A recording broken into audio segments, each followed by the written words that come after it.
Sabarimala rope way പദ്ധതിക്ക് സുപ്രധാന അനുമതി. മുഖ്യമന്ത്രിയുടെ അധ്യക്ഷതയിൽ ചേർന്ന സംസ്ഥാന വന്യജീവി ബോർഡ് അനുമതി നൽകി. ഇനി ദേശീയ വന്യജീവി ബോർഡിന്റെ അനുമതിയാണ് വേണ്ടത്. പ്രശാന്ത് കൃഷ്ണയാണ് വിവരങ്ങളുമായി ചേർന്നത്.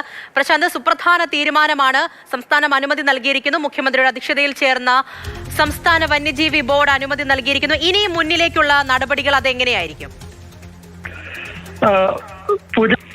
Sabarimala rope way യാഥാർത്ഥ്യമാകുന്ന ഘട്ടത്തിലേക്കാണ്. ഇനി ഒരു കടമ്പ മാത്രമാണ്. അത് ദേശീയ വന്യജീവി ബോർഡിന്റെ അനുമതിയാണ്. നേരത്തെ വനംവകുപ്പ് ക്ലിയറൻസ് നൽകിയതിന്റെ അടിസ്ഥാനത്തിലാണ് സംസ്ഥാന വന്യജീവി ബോർഡ് ഇപ്പോൾ സുപ്രധാനമായ അനുമതി നൽകിയിരിക്കുന്നത്. റോപ്പ് വേ നടപ്പാക്കുന്നത് 18 സ്റ്റെപ്പ് ദാമോദർ എന്ന കമ്പനിയാണ്. ഈ കമ്പനി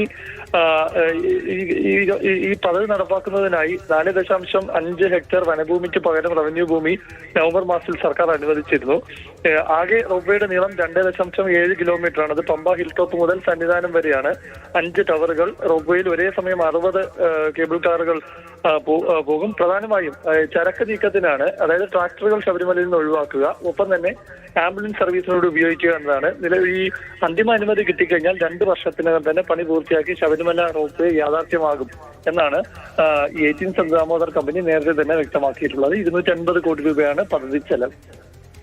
ശരി, ഇനി ഒരു കടമ്പ മാത്രമാണ് ബാക്കിയുള്ളത്. ദേശീയ വന്യജീവി ബോർഡിന്റെ അനുമതിയാണ് വേണ്ടത്. എന്തായാലും നിർണായക തീരുമാനമാണ്. ശബരിമല റോപ്പ് വേ പദ്ധതിക്ക് സുപ്രധാന അനുമതി നൽകിയിരിക്കുന്നു. മുഖ്യമന്ത്രിയുടെ അധ്യക്ഷതയിൽ ചേർന്ന സംസ്ഥാന വന്യജീവി ബോർഡ് അനുമതി നൽകിയിട്ടുണ്ട്. പ്രശാന്ത് കൃഷ്ണയാണ് വിവരങ്ങൾ നൽകിയത്.